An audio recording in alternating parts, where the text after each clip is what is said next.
Good. So number one, step one, so this is again looking at your business to business referral process. So getting this set up.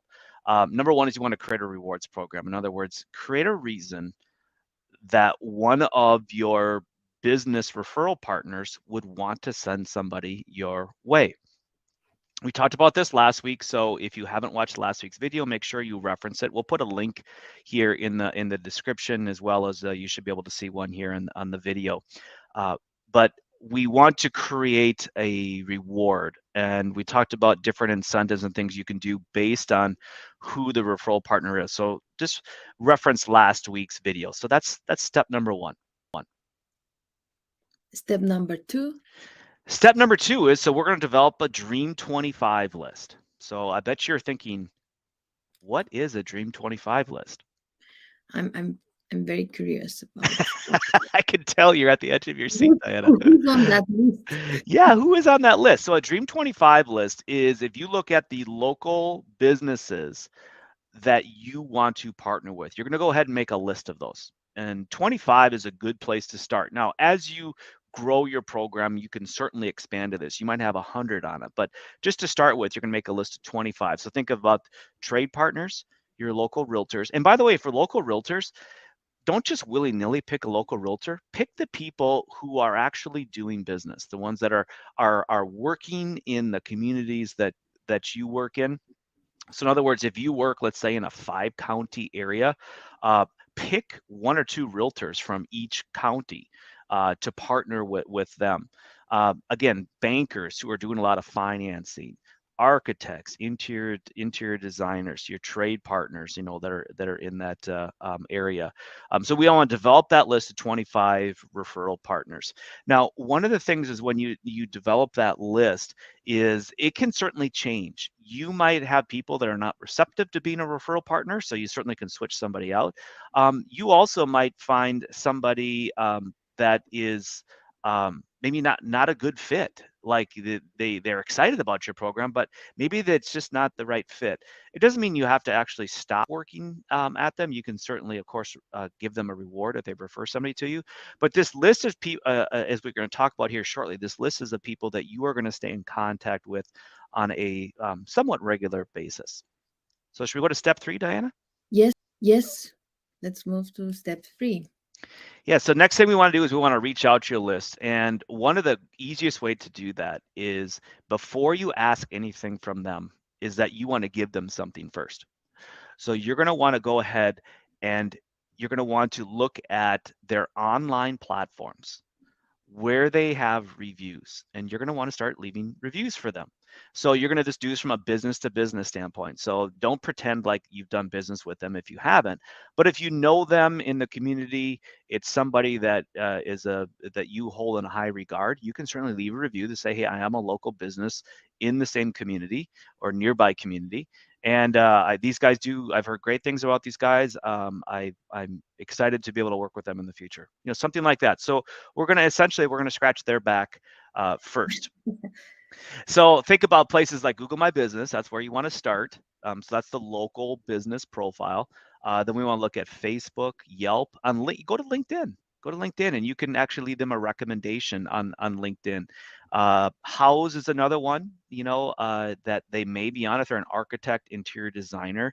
They might be on their bankers, maybe not so much. There might be other platforms where you find them, but just do a Google search of that company's name under reviews, see what you come up with, and start leaving those reviews. Now, don't get overwhelmed and do this all at once, but just do, one a day, one a week even, just to get this up and running and going. And by the way, it does not have to necessarily be you doing it. You could certainly delegate this task to an admin in your office. So step 3, reviews. Step 4.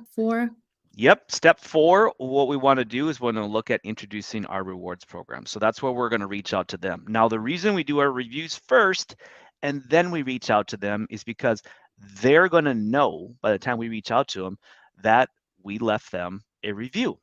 Now, there's something that's really key that I want you to keep in mind is when you do reach out to them. As you go in and do your research to find the online platforms to leave the reviews, you want to look at any sort of accomplishments, any recent social media posts, things that they have going on in their business. Maybe it's new offerings, if they want a reward, but something like that. And you want to put that personal snippet in your email and or note. Now, I realize email is easy and it's fast, and that's probably what you're going to do. But the best way to reach out to these people is to send a handwritten note and just to say, hey, you know, really, I just saw this on your social media profile. Congratulations. Would love to be able to partner with you to have you refer some business my way, and would love to know how can I help you in your business as well. So again, you're coming at this again by give them something first. Then when you reach out to them, you're going to appeal to a little bit of their ego, but you're going to say, hey, I've been researching your company. You guys are doing great work. I just saw this, and list something specific on there.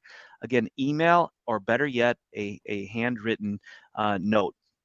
And then what we're going to do for step 5, Diana, drum roll, please, is Da-da-da-da. yeah, da, da, da, da, da, is you want to stay top of mind quarterly. Okay, so you make your initial introduction, you left your reviews. Then every 3 months, you want to reach back out again. Now, what are you going to do when you reach out to them again? You want to reach out to them and remind them of your rewards program, and do the same thing you did the first time. Is that again, and find a little news snippet about them, something on their social media, their blog that they have done where you can recognize that accomplishment, and you're going to continue to do this about 4 times a year. Now, the great news is you do not have to do this yourself. Again, this can be delegated to an admin in your office. So I just want to leave you with these final notes as you build this B2B, referral process. This is a marathon. This is not something where you're going to see instant results. But remember, why are we doing this? Because referral leads are the highest converting leads we can get. Your best referral leads are always going to come from clients you've done business with, but your second best referral leads will come from another business. Again, this is a mutually beneficial relationship. You want them to become your trusted referral partner, and at the same time, they may ask you to say, "Hey, yeah, we would love for you to send people our way." And you might already have a reciprocal relationship going just with your trade partners, so they're going to be more than happy to send referrals to you.